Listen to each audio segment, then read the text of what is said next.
Welcome to episode number 141 of the Marine Layer podcast. We have our two Mariners storylines. We'll answer the question, do the Mariners have buyer's remorse on the Mitch Haniger trade? We'll also take a look at the under-the-radar Mariners infield defense. We'll go down on the farm and pick out a standout Mariners minor leaguer. We have our Russell Wilson Umpire of the Week, and we'll close out the show with Speak Your Mind. This show is brought to you by our friends over at Pagacci's Pub 85 over in Kirkland. You want to go watch the games, you want to hang out with your friends, you want to play some pool, some darts, get some great drinks, everything you could ask for. It's over there. So get out, get over to Pagacci's Pub 85, go spend some time with your friends, go watch the Mariners games. And if you go during happy hour, drink specials are $3 and $4. You're not going to find better deals than that. Monday through Friday, 2 to 6 p.m., happy hour, $3 to $4 drinks. Get out. Get some happy hour specials, and then go watch the Mariners games. That's all over at Pagacci's Pub 85 in Kirkland. Your reminder, stay on top of all of our stuff. Make sure to download our episodes on the audio side of the podcast. Leave a 5-star review. Make sure to like, comment, subscribe on YouTube, and then check us out on social media on Instagram, TikTok, Twitter, and YouTube Shorts at Marine Layer Pod. Let's get it rolling. The pitch from Acevedo. A drive deep to right field. Down the line. The Mariners win this game 2-1. The dream lives. They're going to the playoffs. One run from Jansen. There you go. Left field. We got a tie ball game. Julio. Oh, baby, what a moment. Tie ball game at 7-7. And we welcome you to this episode of the Marine Layer podcast, part of the Just Baseball Podcast Network. Recording here on Thursday evening, June 27th. And I have to ask you, Lyle, by the time this podcast comes out, how will you have felt that you have gone 48 hours without having to watch the Seattle Mariners baseball team play a game on the road? Relaxed, refreshed, recharged, geared up again. I'll tell you what, these off days aren't just for players. Fans need off days too. And I got to say, it was much needed. So on the episode earlier this week on Wednesday, we did our segment on the home road splits and trying to figure out an answer. And today, here on Thursday, as of recording, this episode will be out on Friday, we posted the clip of that and the early returns, Lyle, on Fan Theory. So we tried to go into the numbers. We tried to find a reason for why the Mariners are so good at home and not quite as good on the road. Now, I'm not going to name anything specific, but I have seen, Lyle. Do you want to hear a theory from the fans on what the Mariners are doing? Sure. Well, some people think they might be cheating at home. Well, maybe it runs in the AL West, if that's what fans are thinking. Did Kyle Tucker send those planes over? No, Kyle Tucker's not a cheater, people. He wasn't on the cheating Astros. Kyle Tucker's free of trash can banging.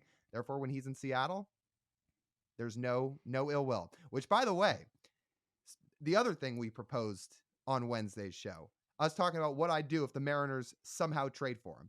And I said I would hike Mount Everest.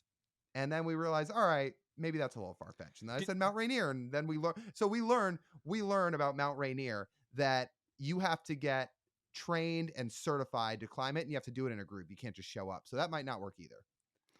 Did you look up how much it costs to go up Everest? I actually don't know. I know it's expensive. I don't know exactly how much it is. Did you look it up? No, but I can try and look it up right here as we're speaking. Cost. Can we get an over under? So before you hit enter, I'm going to guess that it will cost you over $15,000 to get up the mountain. You would be right. Significantly higher. Significantly higher. So it's a wide range. It says climbers can expect to spend anywhere between $33,000 and $200,000 depending on the type of expedition. So you could, I know for a fact you can spend a lot of money, and at every base camp, I forget the guys' names. You always have like a helper getting you up the mountain that'll carry your stuff for you. But they'll set you up these for the right price. They'll set you up these insane tents that have like heating that you could probably like bathe as well. And it's crazy what money will buy you going up Mount Everest. There's nothing like climbing up a mountain just for you to like sit in the most well-formed tent of all time because you spent a bunch of money. So that's what you could do. You think of it as an investment. So I've got to say, K-Tuck may have to lend me some of his contract money to now do that. If he buys in on this idea, then we're talking again all of a sudden. But if we're going to rephrase and kind of tinker with the idea of what it could be instead, because we did open it up to some fans, we got a really good idea about, again, what could I do as payback if the Mariners trade for Kyle Tucker. Somebody suggested, Lyle, you have to ride either the monorail or the light rail in Seattle for 8 hours straight and do part of a podcast on the light rail. And they said TJ could join you for part of it. I said, if the Mariners traded for Kyle Tucker, I'd do that in a heartbeat. Somebody also suggested that I run a marathon. They suggested a lot of things, but I would like to shout out a bunch of our fans and a bunch of our listeners who either listened to the podcast, saw the clip of it on social media, or both, started to respond and said, hey, if you go through with this, Lyle, I'll join you. And you know what? That sounds awesome. This podcast is actually about to turn into Rocky 2, where Rocky runs the steps with all those people before his second fight with Apollo Creed. We'll vlog the whole thing of me doing whatever grueling activity I do with a bunch of our fans coming with us, and it'll turn into an awesome vlog and basically say we recreated Rocky 2 for Kyle Tucker. Is there a favorite in the clubhouse of what you're going to do? That light rail thing sounds like an interesting challenge. That is the type of challenge I feel like people might watch. You see some good thumbnail on a YouTube video. I spend an entire day riding the light rail or something like that. You know, like I still like the idea of you climbing a mountain. And I think there's a better option for you. If we're going to test you, but also have a realistic option that people could join you at. My dad suggested Mount Si. It's close. It's in North Bend. It's not that far away. A big chunk of our listenership is in the Seattle area and the Seattle surrounding area. So anyone who wants to join Lyle on a 4-mile, 4,000-foot elevation hike to the top of Mount Si, that I think we could get a bigger group for. And if you think, 4 miles, piece of cake, Mr. Doesn't Hike, trust me, you'll be gasping for air for that. I think that would be a good one. I think if we're going along the lines of physical challenge, I think that would be a good one. And it stays in line with what we originally proposed. I actually do like that idea because, again, it could get other people involved. You don't have to sign up for it or train for it in advance. You can just show up and do it. I could buy into that idea. I'll hike Mount Si, and anybody who wants to join, welcome to join. So there's our thumbnail for the vlog. Kyle, like MLB superstar, forces us to do 4-mile hike up a mountain. Yeah, I like that. There we go. So this is what the off day does. We throw around ideas of hiking mountains, riding the light rail in an effort to make a trade happen that has a I don't know, 0.5% chance of happening, if that. Or other people come out of the woodwork and say the Mariners cheat at home. So it's like all over the place. I'm the optimist on this podcast. I'm going higher than that. I'll say 4% chance they trade for Kyle Tucker. 4%? Wow, that's actually kind of high. Well, listen, the Astros still aren't over 500. So they are only 4.5 games back. Correct. But if they do not keep up this pace of winning, which I don't think they will in all seriousness, I just don't think they have the pitching, that they're going to start to lose some games again. And then they'll fall back again. And then all of a sudden they'll have to be thinking about selling again. And if Kyle Tucker's not going to get a contract, like, listen, people, in like a slightly more serious note, Kyle Tucker could actually get traded if the Astros don't start winning. Now, is it to the Mariners? Well, we're trying to will that into existence here. But the idea of him getting traded if the Astros don't keep winning, like, could actually happen. It's just we are trying to will it to happen in our own division, so the Mariners acquire the great Kyle Tucker. I just think I get a chuckle at thinking about it. It's like, okay, so if the probability it happens is 4%, yet the Astros are only 4.5 games back right now. The numbers are almost equal. No, well, they're going to fall further back. It's fine. Well, yeah, I hope so. The Mariners are back at home, so yes, obviously they're going to fall farther back. So we'll see. Here we go. We'll see. This this is what this podcast does, people. When we have off days, we got to find things to do. And what do? We cook up hypotheticals like this, and it's fun. Yes, it is really fun. Let's get into our Mariners storylines, and let's get into a discussion that we had earlier this offseason that we can revisit right now. Let's fast forward from when the trade happened on January 5th. The Mitch Haniger for Robbie Ray trade, where Anthony DeSclafani and Mitch Haniger come to Seattle, and Robbie Ray gets sent back to San Francisco. Are the Mariners having buyer's remorse on this trade, Lyle? There's going to be a lot to break down about this. Let's at least start with Mitch Haniger's numbers, just to give people the baseline. We are currently almost at the end of June. Mitch Haniger is hitting .213 with a .608 OPS, a 79 WRC plus, and a negative .0.9 FWAR.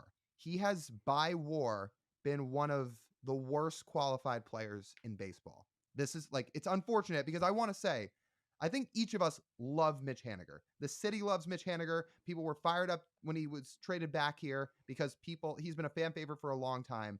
But if you're just looking at the numbers, it has been a really, really tough go of it for Mitch Haniger this year. I went back and I listened to the conversation we had about this trade on January 5th when this trade happened. Luke Raley was acquired on the same day. There's the double trade day where Robbie Ray goes away. And I say that as for anyone who's a new listener and didn't listen to that episode and wants to say that we're talking in hindsight with this, because it's very easy for us halfway through the season after a trade happens to say failure. Obviously, why did they even bother doing that? Why did the Mariners bother trading for Jorge Polanco? It's really easy to say that.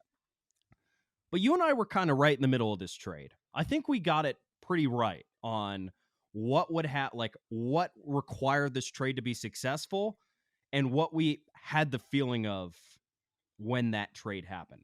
Ultimately, remember, while the Mariners made that day about acquiring 2 major league corner outfield bats while shedding some future salary, it was essentially a salary dump of what that Mitch Haniger trade was. The money is about equal in that trade, but overall, remember, the Mariners save $9.5 million next year and then $25 million off of Robbie Ray's contract in 2026 by acquiring Mitch Haniger. The problem is, over those next 2 seasons, all of a sudden the idea of Robbie Ray sounds pretty good right now with where the Mariners are at and where they're at health-wise in the rotation, on top of the fact that the return package in that trade for Robbie Ray neither will be on your roster at the end of the season. Anthony DeSclafani was traded for Jorge Polanco. He had flexor tendon surgery. He would have been out anyway. So that would have already been a scratch whether he got traded or not. And the Mitch Haniger right now, you said one of the worst among qualified players by FWAR. He is the worst. Yeah, the single worst one. And it's unfortunate. Again, like we don't say this happily. Everybody roots for Mitch Haniger to be great because he's loved here for a reason. But objectively, he has provided no value at the plate, in the field, or on the base pads. Now, there's 3 parts of this I want to dissect. So let's remember that before we officially wrap this segment up whenever we do. There's the rotation piece of this and what Robbie could do. There was the reasons behind the trade happened, and there's what the Mariners could have done instead. But since you're mentioning Robbie Ray being in the rotation, let's start with that. Brian Wu just went on the IL again. He's really had the injury bug for a lot of the first half of the year. Having Robbie Ray still in this organization, I know he hasn't officially returned yet. He's making another rehab start here on Friday. He's getting really close. To have Robbie Ray on the brink of returning with the possibility to fill Brian Wu's spot while he's out would do a lot for this roster. And if all 6 guys were healthy at once, you could put Bryce Miller in the bullpen. If that's the guy you decide you want in the bullpen, you put one of them in the bullpen. And then you've got a surplus of pitching that would do you wonders, and you'd have what is still on paper. I mean, they have the best rotation in baseball without Robbie Ray. With Robbie Ray, it only makes it that much better. And I got to say this, because I think a lot of people have a very misconstrued idea of what Robbie Ray was and who he was.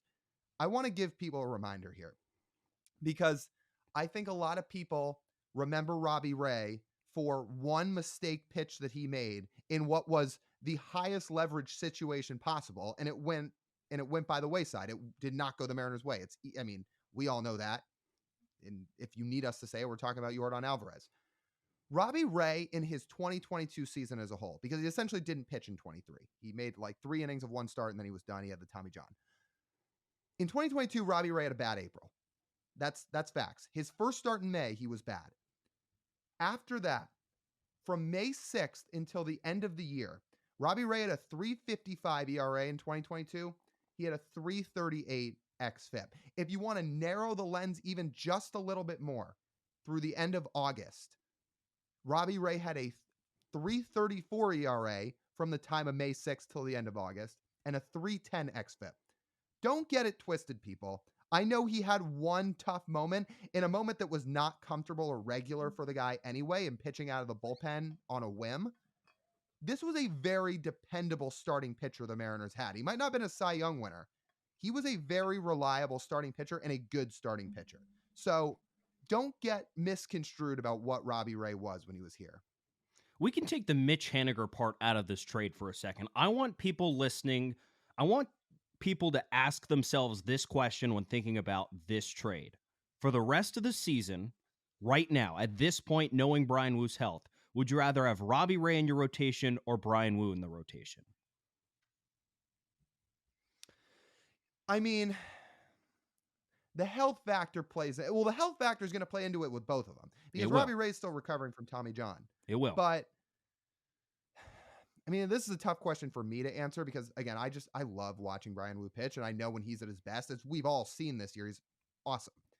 But if you're factoring in the fact that, it's been hard for him to get stretched out this year, if that's your answer, then sure, maybe you lean a little bit more toward Robbie Ray, just because he can go, what you expect would be deeper into games once he is fully back from this Tommy John surgery. So I don't know if I'd necessarily say I'd absolutely rather have Ray over Woo, but if you're answering the question of the health piece of it and the working into games piece of it, like that's a fair take to have. I don't know if I'm on one side or the other with this necessarily, but I'm not confident even after Bryan Woo comes back that he makes every single start. And that makes people nervous. We're at this point right now where people are saying that the Mariners need to go out at the trade deadline and trade for a starter. Well, it would have been great if that starter was already in your organization. If Logan Evans had thrown 170 innings in college last year, then maybe we're having a different discussion right now and you have another option. But people are like it. The fact that people are asking for a quality major league starter as a potential option at the trade deadline, that will cost a lot. These things aren't cheap. If you're acquiring a non-rental starting pitcher at the deadline who's any semblance of good, it's going to cost you a lot. And those resources could have gone to your offense as well. But that's where you said, okay, well, we put those resources into the offense in the offseason, and those resources hadn't paid off. So who's a better pitcher between when Bryan Woo gets back and Robbie Ray this season? I would actually lean Bryan Woo. Who's going to make more starts? Wouldn't be surprised if it's Robbie Ray. Robbie Ray, until he had Tommy John, was the cleanest bill of health in Major League Baseball. The cleanest. He didn't miss starts, period. This was the first injury blip of his career. And you could be pretty confident that now that guys come back from Tommy John more consistently and better than ever, that he would be fine. He'd be capped innings-wise, but so is Woo. He's the most capped innings guy, arguably, in Major League Baseball. Maybe not the most, but one of them, for sure. So that entire discussion, and I think that's right, about upside-wise, you might rather have Woo. If you're thinking about the dependability, Ray. So let us know what you think in the YouTube comments about that, because I'm sure everybody has a different take on it. But that's kind of phase one of this conversation about what it would have done for the rotation. Now there's phase 2 and 3 about, I want to kind of turn back the clock and get back to January here when this trade happened, because here's what I remember, us included, like we're not, I mean, we were definitely in this boat too. People were fired up for Mitch Haniger to be back in town. Absolutely fired up. And people weren't exactly sad to see Robbie Ray go.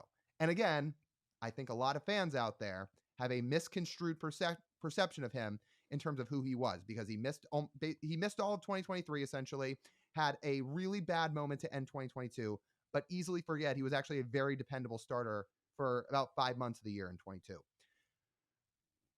Was this, I know part of this is going to be in hindsight, but was Mitch Haniger the most ideal fit for this roster? I mean, even within their payroll constraints, was this the most ideal fit? There's part of me that wonders that, look, fans went through the ringer this offseason. In December, people were put through hell with the RSN news. They weren't spending money. They were cutting payroll. They traded Jared Kelenic.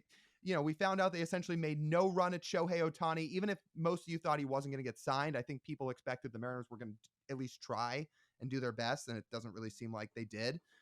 So all of that, people were really mad. It was as toxic and as angry as I've seen this fan base maybe ever. But then that Mitch Haniger trade happens in January, and it's this feel-good story, and he comes back to Seattle, and people are upbeat. I almost wonder, by no means am I saying they made this trade to please fans, but I'm more wondering from the fans' perspective if the fact of the nostalgia of bringing Mitch Haniger back maybe clouded the judgment of what he could possibly be. Because everybody remembers Mitch Haniger as one of the thumpers and anchors in the Mariners offense. Mitch Haniger barely played 60 games a season ago, and he put up a 73 WRC+. Was there not some writing on the wall there? I know part of this is hindsight, but some. There could have been. 33 is a decent age to drop off at. It's usually sometime from 31 to 34, 35, where if a player is going to drop off and not have a David Ortiz level ride off into age 40, then it's going to happen then. And usually it's pretty sharp. And the Mariners have seen it. The first 2 months of this year, it looked like Mitch Garver was dealing with the lack of bat speed, along with his other adjustments and age. Another guy who's also 33 years old. Both Mitches are 33 years old. Mitch Garver, however, has adjusted and done very well in June. Colton Wong last year, Lyle, was 32. The Mariners acquired him. And he looked every bit of a player who just didn't have it anymore. And he hasn't played this year. He's cut. He's gone. He's out of baseball right now. AJ Pollock. How old was AJ Pollock last year? 34? 35? Right. So he was in his mid-30s. He had already been declining, and then the Mariners got the worst of it. So this age is not surprising that it dropped off. I think the Mariners might have thought they know the work ethic of Mitch Haniger. They know how dedicated he is to his craft. And Ryan Divish talks about it as all the time. No one takes better care of themselves than Mitch Haniger. So they thought that, and we mentioned this, by the way, when we talked about it back when they made this trade, that his injuries last year were more fluky than they were of a deteriorating body. Because one of his injuries last year that kept on a long time was a fractured forearm on a hit by pitch. Well, again, you can't control something like that from happening. So you imagine, okay, even though Mitch Haniger played part of the time in 2022, he was still an above average hitter. And at the time, that's all the Mariners needed. They wanted somebody to pair with Dom Canzone in the outfield that swings a right-handed bat. Would you take the 2022 113 WRC plus of Mitch Haniger in the outfield against left-handed pitchers with solid defense? I think that's what the Mariners thought they were getting. And it was now a misrepresentation. The PR is nice. It's good because the Mariners really needed good PR in the offseason, and they got it by acquiring Mitch Haniger. But baseball-wise, if you're able to convince yourself and you check the boxes to make it make sense for yourself that this was the right move, then I understand it. But it hasn't worked out. Now, if we're going to talk about the other part of this, which I mentioned at the beginning, part of the reason why it is a PR is because they essentially had to salary dump Robbie Ray in an effort to save more money and free themselves up in the future.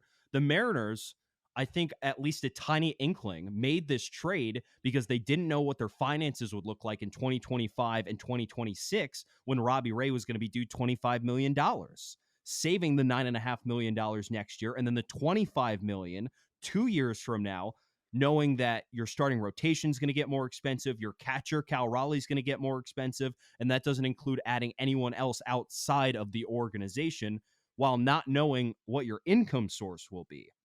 So they have an eye on that too, and we rightfully said it at the time. That's what that is. So there's a lot of factors when it goes into analyzing this trade both in a baseball sense and outside the baseball sense. There is a lot of factors, but that also brings me into phase 3 and the last part of this that I want to talk about. And it's right on line with what you just explained and why the move was made and the Mariners not being sure of their budgets. This ties back to what I said a few minutes ago was this the ideal fit of a bat for them to acquire in Mitch Haniger? And I'm not talking about them and going and getting Shohei. Like obviously like within their constraints. I still wonder, and here's why I wonder this. If you really wanted to get Robbie Ray's contract off the books, if that's what it was about, and you wanted to shed even more payroll, and you just didn't think Ray was going to be a fit here long term, fine. If you had just shedded Robbie Ray's contract, where you had essentially traded him to the Giants, not gotten a lot back. I mean, that probably wouldn't have been a great look for, especially you might have had to send a prospect too, but yeah. Sure. Yeah. So say you just wanted to get his contract off the books, but it freed you up to go make a move for an impact bat, somebody that is of a higher caliber. It would have costed a little bit more, whether it was in a trade or free agency, but would have significantly added to the lineup of this ball club. Like really been an impact outfield bat. It's possible. Like they could have done that. And there could have been guys that they went out and acquired that would have really made the difference. And if that was the case, we'd be having a different conversation right now. It's they got rid of Ray's contract to bring in player X, and he's significantly helped the offense. But had you kept Robbie Ray and held on to that contract, but still felt like you needed a bat, I still think they could have gone out and done something else. And here's what I mean. I'm going to give a couple examples here. Tommy Pham would have cost you $1 million US American dollars. Tommy Pham was not signed until into the regular season when he took a minor league deal with the Chicago White Sox. If you really wanted to go get a bat for cheap, you could have gotten Tommy Pham. I'll give you a couple more examples. Now, this one is extreme, but the point still stands. For 1 year and $1 million, Jurickson Profar is playing for the San Diego Padres. Younger, a little bit more athletic, can play a few more positions. And now that's the extreme. That's the extreme one. He was bad last year. Nobody expected him to do. He was bad last year. Nobody expected him to do what he's doing right now. But I'm just giving you another example. Or the final one, if you had kept Ray but found $10 million or so in the budget to go make one more move, I'll use this example. Harrison Bader signed a 1-year, $10.5 million contract with the Mets this offseason. Harrison Bader has a 113 WRC plus, striking out less than 20% of the time, and has also racked up 1.5 FWAR here on June 27th. He has 5 outs above average in the outfield. So he is playing great defense. He's not striking out. He's hitting, and he didn't cost a lot. So there were other options out there where if you felt like you needed a right-handed bat in the outfield that wasn't going to be that expensive. Okay, Profar's mostly a lefty. Is he a switch hitter? I think he's a switch hitter. He is. Yeah. So, okay. So point being, if you wanted a right-handed bat in the outfield, like there were other guys you could have gone out and got. And I know a lot of this is in hindsight, but it just makes me, again, think back to, were there more baseball sound moves that could have been made here? I don't know. And yes. I just feel like the injuries and the low WRC plus for Haniger last year, maybe it was writing on the wall. And we know he's been injured a lot of his career. So had you kept Robbie Ray, there were still options out there. Again, what the Mariners needed out of Mitch Haniger this year was for him to play defense and for him to hit lefties. That's what the Mariners needed. Now, there were some injuries at the start of the season. The offense was underperforming. Mitch got off to a hot start. He probably played more than he should. Mitch Haniger is one of the worst this year, has been one of the worst outfield defenders in baseball, and he has a 20 WRC plus against lefties. When you ask him to do two things, and he does those things worse than just about anybody, it's a little bit hard to predict, judging that he had never been that bad against those qualifiers in his life. But you're right. It could have been, you could have been seeing the writing on the wall. Maybe we should not be acquiring 33-year-old off-injured players, even if they're fan favorites. So is Harrison Bader not currently doing exactly what the Mariners wanted Mitch Haniger to do? He's playing great defense. He's been about a 110 to 115 WRC plus guy. He's already surpassed his WAR to money ratio, by the way, because $8 million is worth one WAR in baseball these days, about. And Harrison Bader's already at 1.5 wins above replacement, basically halfway through the season. That's exactly what you were hoping to get.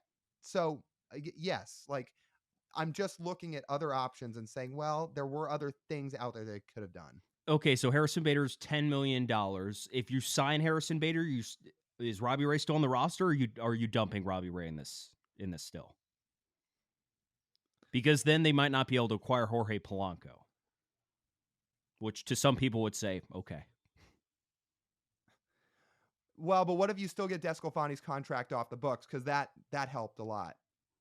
It did, like but Ray for Haniger, again, Ray for Haniger was net neutral. That didn't change the payroll that much. I think getting DeSclafani's contract off the books helped them get Polanco.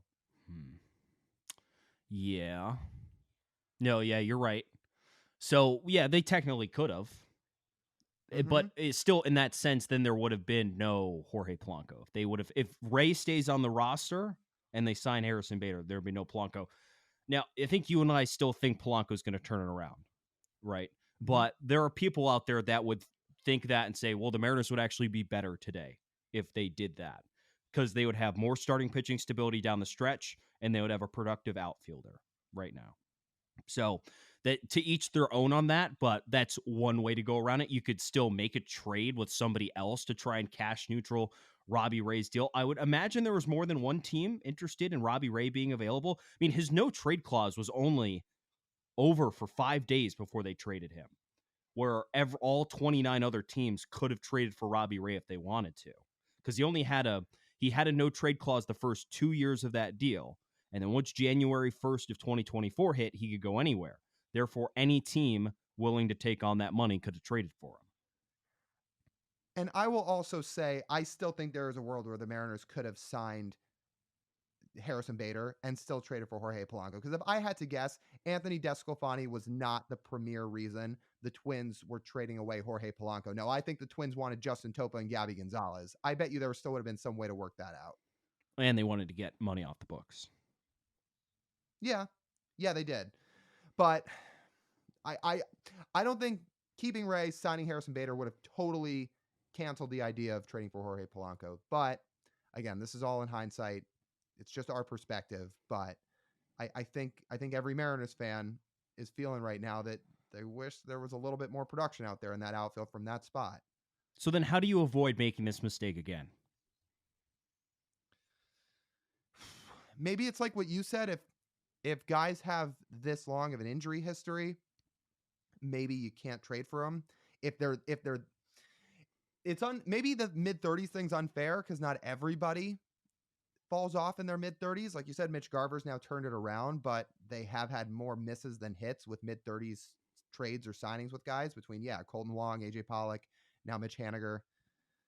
There's no perfect science to avoid it, but maybe they've had enough of a data sample build up now with these type of players where they say we can't, it's going to be risky to acquire guys like this moving forward. And maybe they do less of it. Yeah, they might. We'll see, because especially with the payroll constraints that will go forward into the future with the uncertainty of their TV deal, they can't afford to screw up as much, because it's not like the Mariners at some point this year are probably going to cut Mitch Haniger because it's just not working. There is not enough production to make Mitch Haniger on this roster worth it right now. There's nowhere you can play him that you feel comfortable with. You can't bat him anywhere in the lineup and feel comfortable he's going to consistently produce, and he's not running on the base paths. However, so they're going to have to probably cut him, and they will be on the hook for $16 million this year and $17.5 million next season. Now, if you want to turn it over to the Robbie Ray thing, if Robbie Ray was still a Mariner, you would still be paying that money, and you'd still be paying a little bit more, but Robbie Ray would most likely still be pitching in the Mariners rotation next year. And Mitch Haniger will most likely, if they do what I predict, Mitch Haniger will be playing somewhere else, and the Mariners will be paying $17.5 million. And let's say this, too, about Robbie Ray's contract, because I'm pretty sure you mentioned it. He has that opt-out after this year. I don't think Robbie Ray's opting out, considering the fact he's missed nearly a year and a half and has guaranteed money on that 5-year, $115 million deal still in his back pocket for the next 2 seasons. I think he's keeping it. Yeah, so. I think so, too. Yeah. So there are lessons to be learned here. Baseball is very random. You can't always predict these things. Some guys boom in their 30s, some guys don't. And it's up to the Mariners in the future to make decisions that will lead them less vulnerable to the A.J. Pollocks, to the Colton Wongs, to the Mitch Hanigers, to whatever. Because the reason you and I spend so much time talking about how the Mariners could acquire Brent Rooker at the deadline is solely because Mitch Haniger is not producing, because they don't have any right-handed hitting outfield production. And Julio, by the way, didn't even mention that, but there's no right-handed hitting outfield production right now. Partially because of that, partially because of Julio. And it's up to the Mariners now to try and make sure that doesn't happen.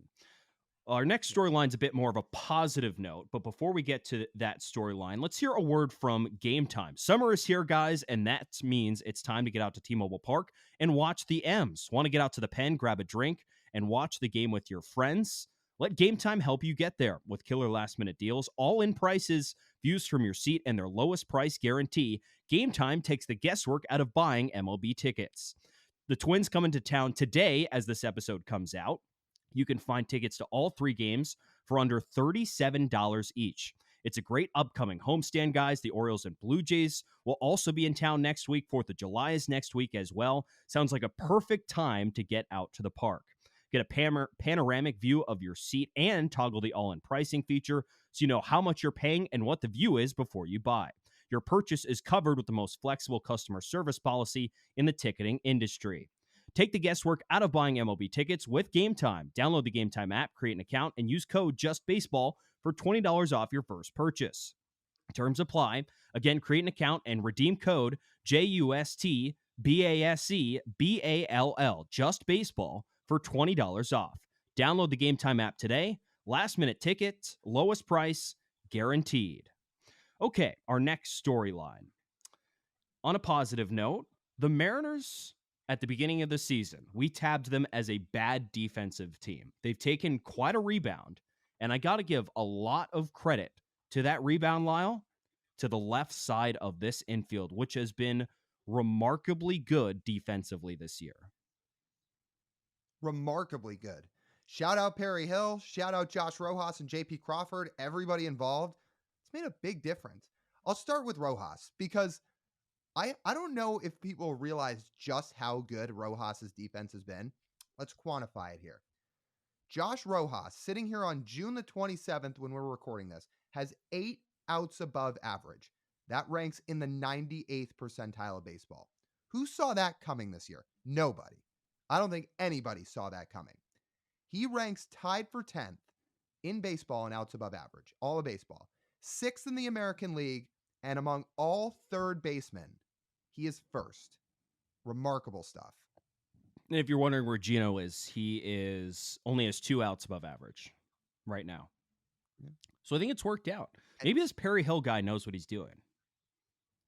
Yeah, maybe a little bit. Now, I will say Rojas has been a very good defender at second base and was last year when he was in Seattle. But for his career, he never finished a season with positive outs above average at third base. Now he is. Now he's been awesome at third base. He literally looks like Kyle Seager when he makes those bare hand plays charging in now. I'm not going to say it's an exact carbon copy, but it's Seager-esque. The way he makes those barehanded plays look effortless and makes those plays to first to make some of those tough outs. He's been awesome over there, man. Like truly, truly a savior on that infield defense. It's so important, the developments of Josh Rojas and JP Crawford defensively on the left side, because if you counter and you look at the right side of the Mariners infield, it's nowhere near as good. Ryan Bliss has been good at second base, but Jorge Polanco has not been good at second base. Ty France has not been good defensively at first base either. So to have a consistent left side of the infield to make these plays, some of these routine plays that if we want to get to JP Crawford here, because you and I spent some time on this last year talking about his puzzling defensive numbers, to where now this year JP Crawford has turned back into a plus defender, not an elite defender, but a plus defender at shortstop. He's 81st percentile in outs above average, and he's coming off 2 seasons where he combined for negative 19 outs above average, the worst defensive shortstop in baseball. To turn that and go back into the 81st percentile is pretty good for JP Crawford. And the best thing that JP has done this year is he has eliminated his ultimate weakness from last year. JP Crawford was actually a good defender last year in every direction except going towards third base. Going towards third base, he was minus 10 outs above average. Note, Lyle, that last year, overall for the season, he was minus 8, meaning he was positive, plus 2 outs above average, going every direction except to third base. Going to his right cost him any sense of a positive defensive value. This year, it's 0. So even though JP Crawford has gone from elite defender earlier in his career to struggling in the middle-ish the last 2 years, while going back in the positive this year, you can attribute it to a couple of things. You can attribute it to the up and down nature of defense. Defense, in a sense, is random because the sample size is usually smaller. It's hard to quantify. There's a reason we have all these metrics. Everyone's trying to properly grasp defense, but no one can actually figure out the best way to grade defense. We just do what we think is best. But, and so then we have this randomness going in a positive direction too with JP Crawford. And it's so refreshing to see this year. It's not just last year he had problems going to his right on those backhand plays toward third. This has hampered him for 3 seasons entering this year. So it was negative 10 or negative 11, right around that range in 2023. It was negative 3 outs above average going to his right in 2022. It was negative 4 outs above average going to his right in 2021. This is kind of held him down for a while now. And the fact that he has turned it around to just be league average when making those backhand plays this year has turned everything around for him. Because like you said, the difference in production defensively in each different direction that JP Crawford moves, looking at 2023 to 2024, is not that different in any facet except when he'd move to his right, going toward third base on those backhand plays. The fact he has put himself as a league average defender when going to his right has changed everything for him. It's taken him from being in the bottom 5 percentile of the league and outs above average to being in the 81st. And he has gone from being a well below average defensive shortstop to now being a well above average defensive shortstop. And you've seen, even if you want to just use the eye test, it's looked so much cleaner for JP this year. Everything has looked much cleaner for him this year, playing the field rather than it has in the last couple years. And it's done wonders for the Mariners, who were not expected to be a good defensive team, especially on the infield. And now you have a left side of the infield that's been locked down, truly locked down. And again, like we've talked about the Geno thing, Geno's not hitting, and he's been a worse defender than Rojas. So the fact that they had Rojas step in and be a step forward in just about every way, pretty cool. I think of it for how JP's career plays out as well, because we had the conversation last year when he's having one of the best offensive seasons the Mariners have seen from a shortstop this century. And we said, okay, well, he's got 4.5 wins with his defense being so poor. Like, how high is his WAR if he played good defense? Like, if he played his early career defense? Like, JP Crawford, after this season, has 2 more years before he hits free agency. He'll probably get one more chance at a big payday 2 years from now, after the 2026 season, if he keeps his bat up, which his bat could age very well. He's got a pretty mature approach at the plate, which doesn't rely on a whole number of factors that I think actually ages pretty well for him. But if he can also combine that with being able to play above average defense at shortstop, I mean, it benefits him greatly, opposed to him if he reaches free agency and he goes back to being a bad defensive shortstop. Well, then free agency would dictate, JP, we're going to need you to move to a less valuable position, therefore we pay you less money. And that could be important for him. It could be important for JP to hang on defensively at short for 2 more seasons, and then really cash in with a 9-figure deal if he keeps up his bat and he keeps up his defense as well. Dude, if he was playing his 2024 defense last year, he finishes top 5 in MVP voting. He would have been a 7-win player last year. And higher if you go his early defense. Yeah, for sure. But again, he was top 15 in baseball in WRC plus last year. JP Crawford, again, if you put up like a 7-win season, there's no way you're finishing anything lower than 5 in MVP voting. Had he played this defense last year, he's finishing top 5 in MVP voting. And I mean that. I don't know if people outside of the Pacific Northwest realize that, but we mean that. And I think, I don't even think we're being that subjective here. I think that's just fact. Again, you have a 7-war season, you're going to finish really high in the MVP voting. So the fact that he has turned this thing around this year defensively, wonders for this team. Now, hopefully his back gets going in the second half again, and you get the full best version of JP Crawford. Think of this for JP Crawford. He'll be 31 in his walk year. Like, if JP were able to replicate what he did last season with the bat, go like a 130 WRC plus with a 14% walk rate, and then add his defense from this year, is that 150 million? Is that 200? What's that worth? I don't know if he get paid 200 just because the lack of power might take his market down a little bit, and the lack of exit velos and hard hit rates and all that stuff might drop his price a little bit. But like you said, 9 figures, yeah, for sure. And only being 31, that's not that old. No, it's not. So it's important for him, but it's also an important development for the Mariners because, it does hurt them when they have poor defense at shortstop, and it benefits them when they do, especially with the amount of sinkers they throw.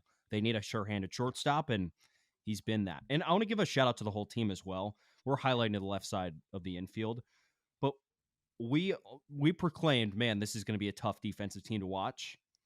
I need to call myself out for saying, I said that the odds of the Mariners correcting themselves defensively is low.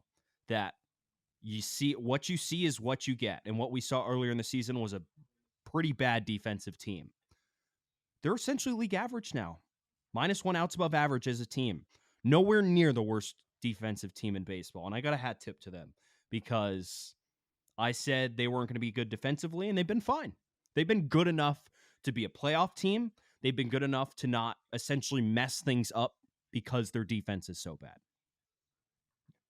And it plays a part in the reason why they're in first place. So shout out the Mariners defense. Shout out the left side of the infield, Josh Rojas, JP Crawford. Those two have been awesome.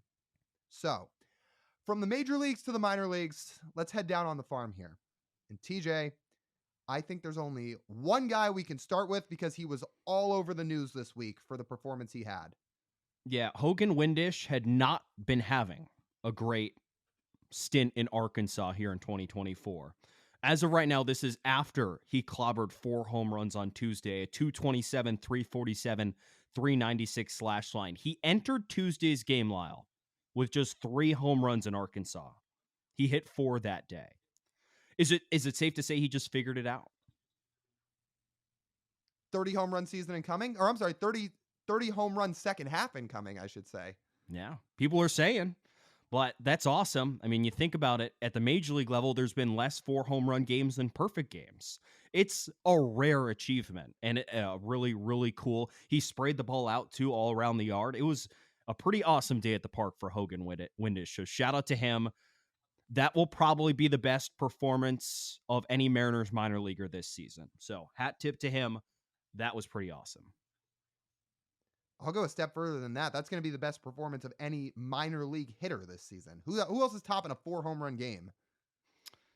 Unless someone else hits a 4 homer game, but that's unlikely.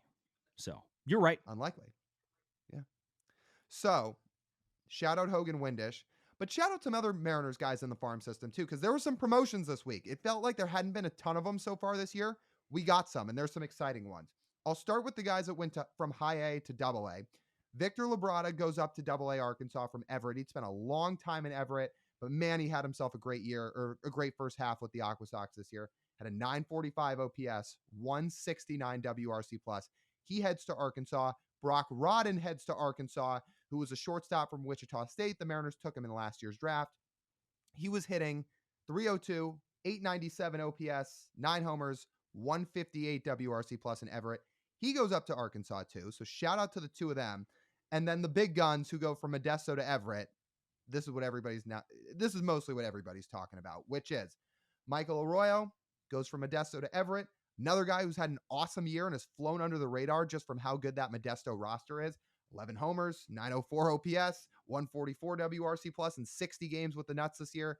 He moves up to the Aqua Sox. And the biggest of them all, we saved the best one for last, Lazaro Montes is now an Everett Aqua Sox after a season where he had a 938 OPS with the Nuts, 13 bombs, 151 WRC plus, striking out less than 20% of the time and walking 14% of the time. Remember, everybody was worried about his strikeout rate?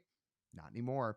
So there is a synopsis of the 4 promotions that have happened over the last week: Rodden, Labrada, Arroyo, Lazaro Montes, and I think it's fair to say Lazaro Montes is the headliner there. And shout out to those guys, and also imagining Colt Emerson gets back to Modesto this week or next, I think. He's not back yet. He's in Arizona right now. Right. On a rehab assignment. On a now rehab he's actually assignment. playing. Right. So he's back playing, but he'll be back officially playing in Modesto, let's say next week. He'll be back there. And then it won't be too long until I think he is also in Everett as well.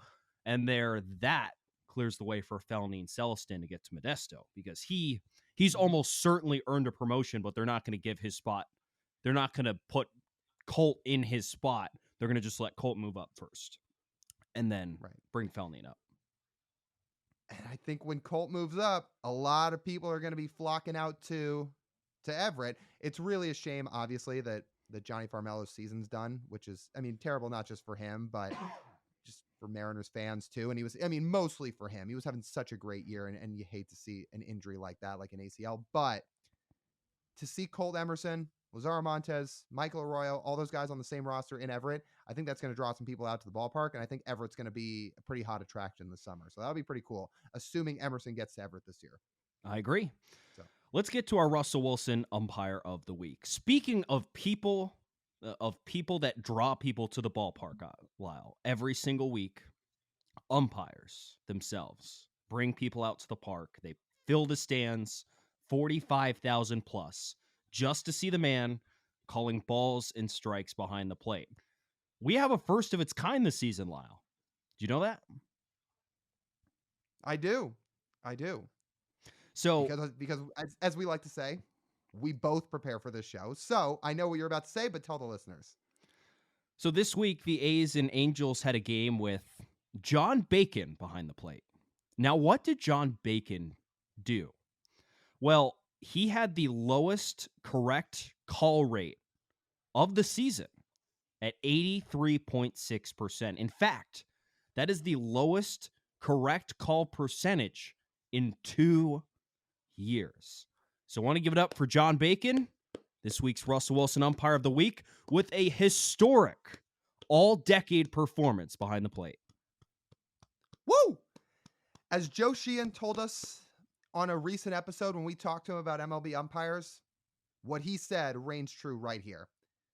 MLB umpires are guessing when they're calling balls and strikes. They are at the point where they're guessing. They're not actually seeing these balls and strikes. They're guessing. And as evident from this scorecard, when you get less than 84% of the calls right, you are guessing what's a ball and a strike. Yeah.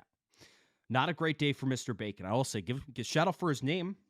I didn't realize there was an umpire with a Bacon last name, so that's kind of cool. But his correct call percentage is not very cool. No. And I would also assume he's actually not had a ton of atrocious games historically, because the fact he's not a household name umpire probably means he doesn't get in the news that much with atrocious performances. So maybe this was a one-off. Regardless, it's still just embarrassing to look at. There's plenty of time to leave a legacy. Oh, there's plenty of time. Plenty of time. With that, let's close out the show here. Let's get to Speak Your Mind. You missed last week's Speak Your Mind. You were in Nashville. You were traveling. Hotel Wi-Fi is not always perfect. So now that you're back from Nashville, what are you thinking about? Well, I can give my review now. That'd be good. It is very on brand, I will say. Never been in the state of Tennessee before. And when you hear things about Nashville, it usually circles around chicken, music, and Broadway. which I had copious amounts of all three. Broadway, by the way, is the street that runs right through the middle of downtown. And when I tell you, Lyle, it is a sight to see. It is a sight to see. Ryan Divish told us that he would never let his kids go to ASU because he walked down Mill Avenue. Well, I wonder what he would think walking down Broadway in terms of the scene. Let me amend your statement. I think you mean his girlfriend's kids. Divish doesn't have kids. Well, if he had kids, I think he would concur with that. But the story he told is his girlfriend said, my kids are never going to ASU. Right. So. Okay. So yes, what Lyle said. But you thought Mill Avenue was crazy. Broadway is absolute insanity. Absolute insanity. I'm talking about 3 levels of every place. It is actually bizarre. And the thing that stunned me more was the fact of how many people were live performing in these places at all hours of the day. It didn't even matter if it was like the middle of the week. We roll in on a Wednesday or walking down the street at like 4:00, walk past some place. The place is empty and there's still someone live performing in there. It's crazy, but it's no mystery. That's where most musicians go to make it, especially if you're a country artist. That's where you'll go. You'll go in some sports bar or something and sing someone else's music. That's how you make your money. That's how you get exposure. And sometimes it works and sometimes it doesn't. I was a big fan of hot chicken. I was not a fan of the heat. It was muggy and hot there. But overall, it was a great celebration. My dad celebrated his 60th birthday. He wanted to go. And I came to the conclusion that you only need 3 days in Nashville. That's it. You can see everything you need in Nashville in 3 days. And by the end of that 3rd day, you'll probably be pretty worn out and you're ready to go home. So that's my review. Shout out Rob. Shout out the Mathesons. Shout out his 60th birthday. But I was going to say, I was wondering if you were going to get to that point because you said 5 days is too much. A weekend is perfect. I guess if you fly in, Thursday night, you leave Sunday afternoon, Sunday night, something like that. Mm-hmm. Perfect. Yeah, that is perfect right there. That's probably all you need, especially during the summer. Just walking around. Like the combination of like going from bar to bar and then walking through the heat is a bit much. Mm-hmm. Okay. So it wears you down. And I didn't realize you get tired of hot chicken, but I did get tired of hot chicken. I ate it. I ate too much of it. Well, now I have to play the role of you about scolding you about having a variety of food. You didn't have a variety of food? Well, they have a specialty. I have to try all the best places. Well, New York specialty is pizza, but they have a million things. You try a variety of things in New York. Yeah, I tried a bunch of different pizza places, though. It's different kind of cuisine, too. And mind you, when you buy a pizza slice, it's one slice of pizza. But when you're getting hot chicken, you're getting a plate of hot chicken. And once you eat it, you sit there, you feel over full, and you're sitting there, it's 95 degrees outside, and you're like, oh. And it's spicy. So you're just like, I'm in hell right now. Okay. Well, now you know for the next time you go, 3 days instead of 5. But for 3 days, sounds like a fun city. Mm-hmm. So. Yes, it is. Yeah. Okay. So what's on my mind? I thought about going the Bronny route here, but I honestly think that's too obvious. And I had that written down too. That LeBron now has his podcast co-host coaching his team, his son playing on the team. And I joked to you today, what's next? Rich Paul owning the team, the only concession in Staples Center being Blaze Pizza, and LeBron becomes the GM because Rich Paul hires him to be. But, yeah, and Savannah becomes part of the ownership group. Yeah. So his wife could have gone that route. Yeah, his wife could have gone that route. I decided that was too easy. So, did you see this Michael K rant yesterday? Oh, yes. Oh, man. I love New York sports talk. I love it. So I want to highlight this for people. Michael K spent time on his radio show yesterday, which is also broadcasted on TV. They do both. SNY pays for some advertisement on Michael K's show. Now, for those not aware, Michael K's show is on ESPN radio in New York, but what TV station is on? Obviously, it's on Yes, where Michael K is also the TV voice of the New York Yankees. SNY is the TV station that carries the New York Mets. SNY pays advertisement to have their brand on Yes Network. So what do? It's their money. It's their advertisement. They put the advertisement together and say, come join us and listen to the best broadcast booth in baseball. Keith Hernandez, Ron Darling, Gary Cohen, and listen to the New York Mets. Now, for those not as in tune with broadcasting and broadcast teams as we are, I mean, two people who went to school for sports journalism, have done a lot of broadcasting. We've listened to a lot of broadcasters in our lives. I don't want to call it objective, but there is almost a universal opinion out there that the Mets have the best broadcast booth in baseball. That's a very widespread opinion. A lot of people believe that.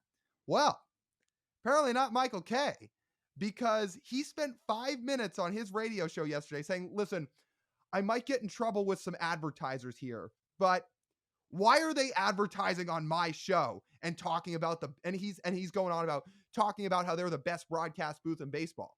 I say I'm the best broadcast booth in baseball. We're the best. Me and David Cohen and like we're the best broadcast booth. It's like, but and Don LaGreca of all people, who, for those of you who don't know, he is a nut job. He is hilarious. He's the best part of that was show. The voice of reason here. He's like, yes. What did you say? He's the best part of that show. Yes.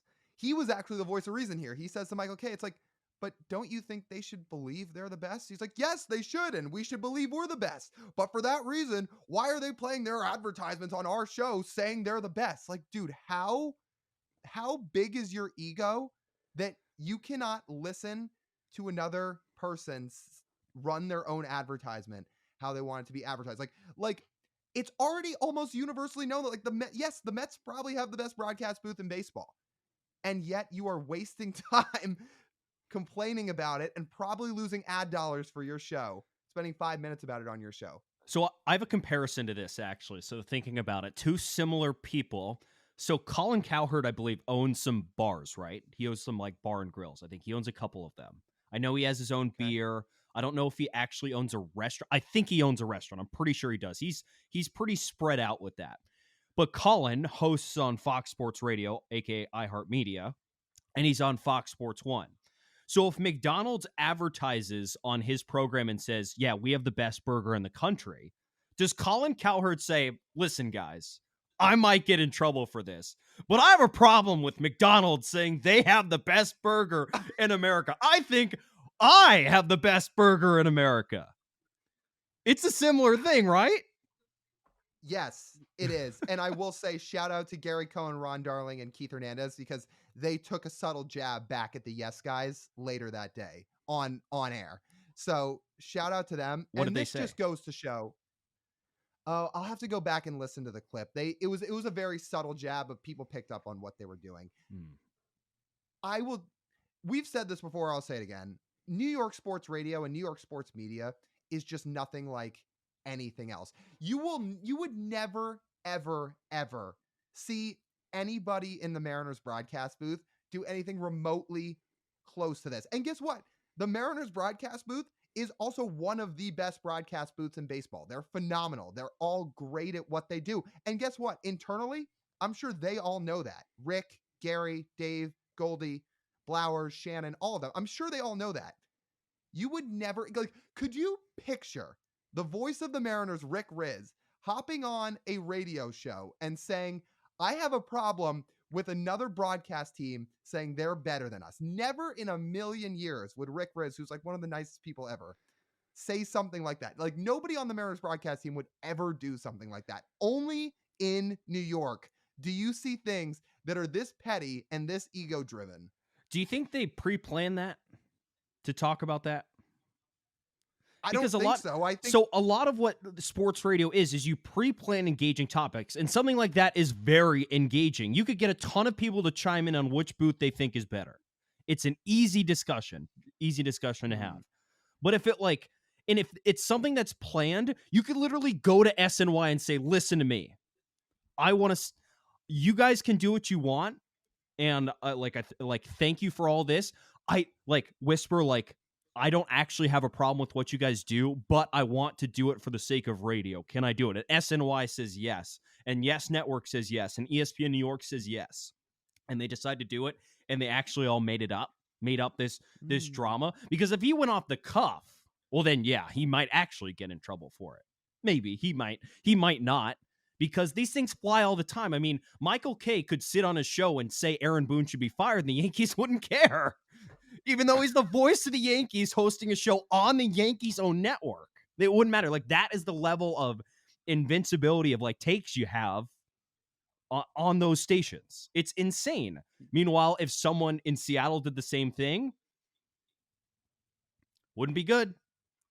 No, it wouldn't be good at all. Now that you paint that picture, I will lean toward the idea that there is a chance that happened. I'm not going to say it's for sure, but I'll say there's a chance. The reason I originally said no and still think I more lean toward the side of no, that was not planned, is Don LaGreca looked very surprised and kind of thrown off when Michael Kay went on this rant.